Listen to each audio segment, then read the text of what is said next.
let's talk about Malik, and let's talk about the phenomenon. If we've got to get out of the phenomenon of being losers, not that we ever were, or the outside group, we have to get ready to go in, restore the republic, and then deliver to break the back of back, as I've said, as you've said, as Bannon has said, of collectivism. Go ahead.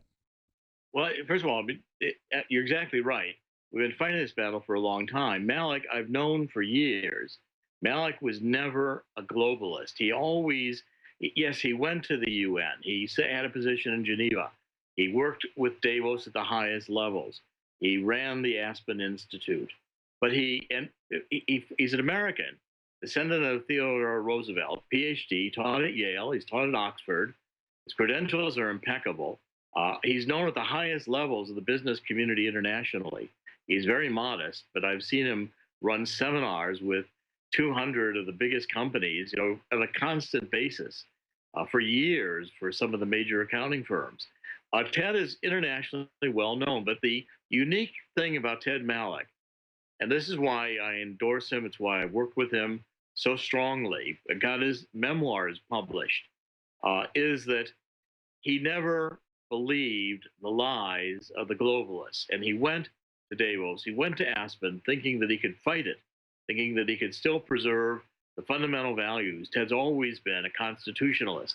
He's always been very religious, very determined Christian, and always determined to have the values of our Constitution and Founding Fathers be preserved. Now, it was a losing battle to think that we could transform the global organizations, and Ted realized this. The remarkable thing is that he's from the inside, Ted Malik, testifying to how morally depraved, how empty, how completely at a loss, how much of a failure the EU is, the United Nations, all the globalist dream, the International Monetary Fund, the idea that we're going to go to this transnational world government. Ted Malik has fought this for at least the last 20 years, maybe 30 years of his career. And I introduced Malik to Donald Trump. And I also, was working very strongly with Nigel Farage. I've worked with the whole group in the Brexit movement. We're reaching across to Europe, where Ted Malik frightens so deeply the Europeans is because he is highly intelligent. He's got the credentials. He's been there. And from the inside, he knows how morally depraved, how completely vacuous, how cynical, and how dangerous these New World Order organizations are. So Ted has fought issues like against the Trans-Pacific Partnership. I mean, his book is really worth reading. His book on Aspen, Davos, his whole experience with the memoirs, I really strongly recommend. And spending time with Nigel Farage and Ted, I can tell you that the Europeans who are with Trump view Ted Malik as one of their strongest allies. Ted published over 40 editorials supporting Trump. He's been on the BBC constantly. His life has been threatened. The EU has said that if Donald Trump dares to nominate Ted Malik as EU ambassador, that the EU won't accept him, will reject him. Now, how ridiculous is that? I mean, you've got a European Union thinking that they could tell the United States of America that they won't accept our ambassador.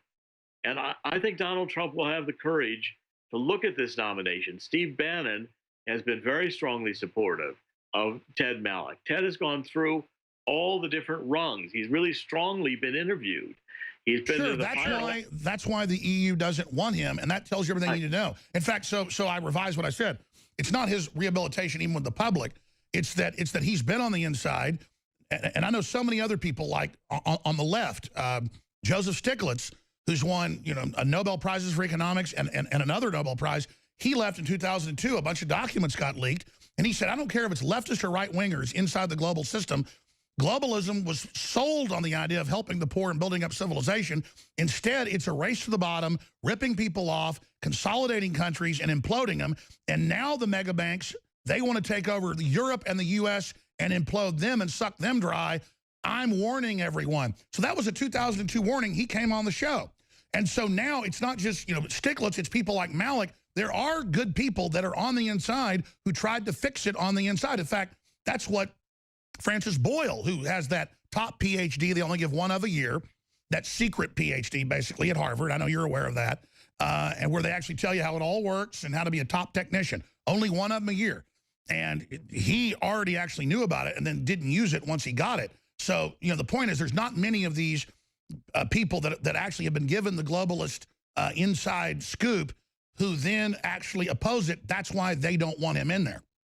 Well, and Alex, I may never have mentioned this to you, but when I was at Harvard, I got my PhD at Harvard. Harvard paid my entire tuition. They paid me to go to Harvard. I was paid $1,000 a month to be at Harvard at that time. I was finished with all my requirements at the end of about a year. I had 4 years to be there. I was given full reign of whatever I wanted to do at Harvard or MIT, but I never paid a penny to go to Harvard. They invited me to come and paid the entire tuition and all the books and other costs. But at the end, they wanted you to serve the New World Order.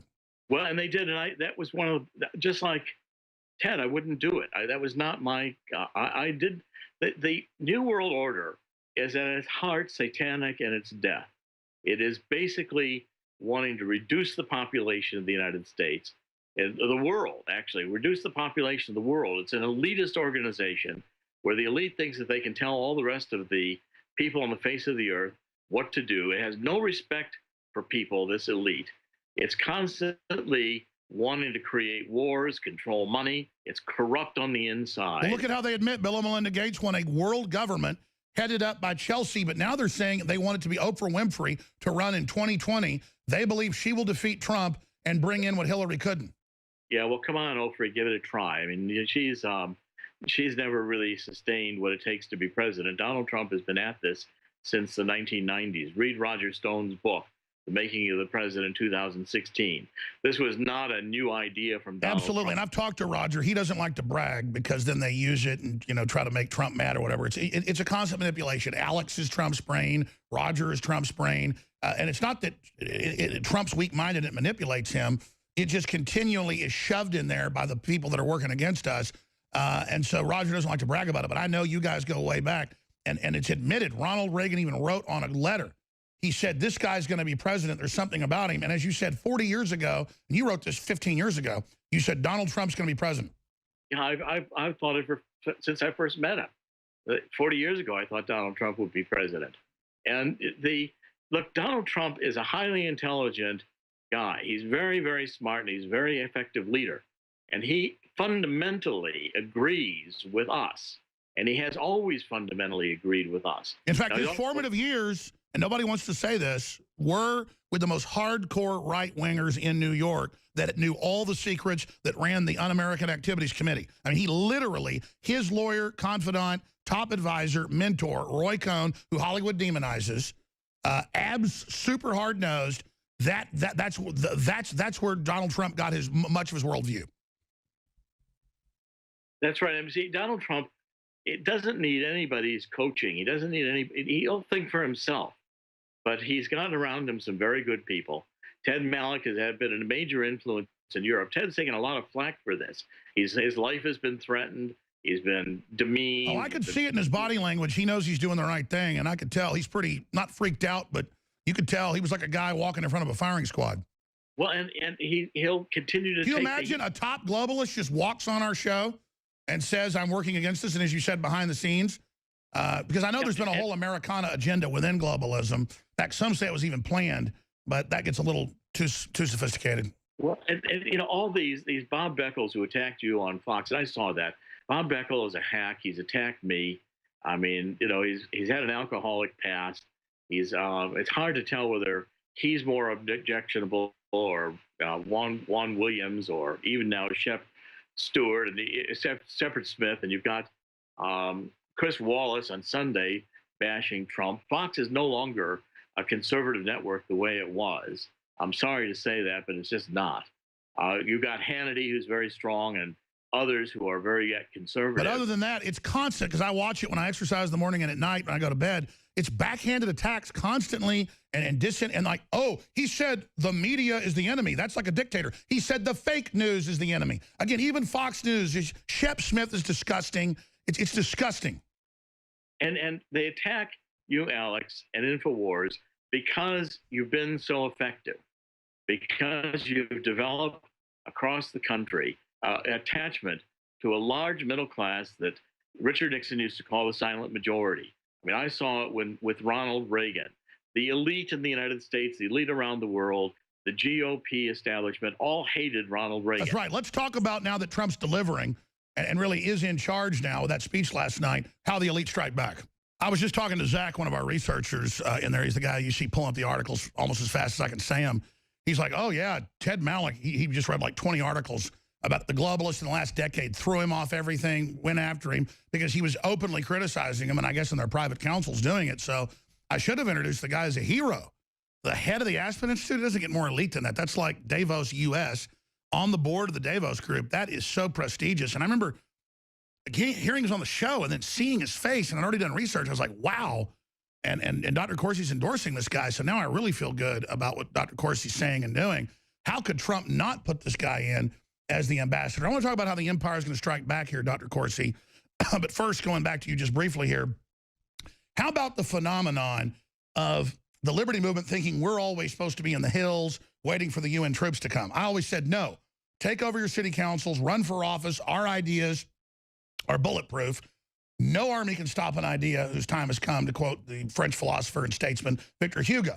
I mean, now is the time. And so we're having victory. We're not offering some utopia like the communist or socialist or one-worlders. We're not even saying we shouldn't have global alliances, but it has to be deals based on sovereignty and based on equity and based on humanity and based on basic principles. And so, wow, you know, great job. I know you've known Malloch a long time, but getting him to come on the Alex Jones show, he obviously knew what he was doing. He has really crossed the Rubicon with the globalists now.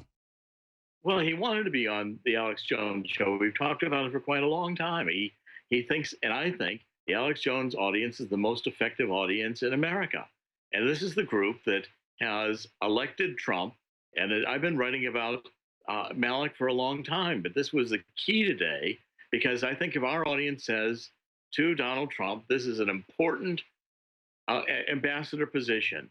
And he's published books. I didn't even know this. You know, inside Davos, inside globalism, inside Aspen, and talk about inside, he ran them. Wow. I mean, no wonder they don't want him in there. Well, and this is the key. I mean, he has seen it from the inside. So Ted Malloch. And what's it tell you? Trump wants to be like Theodore Roosevelt. This guy's named Theodore Roosevelt Malloch.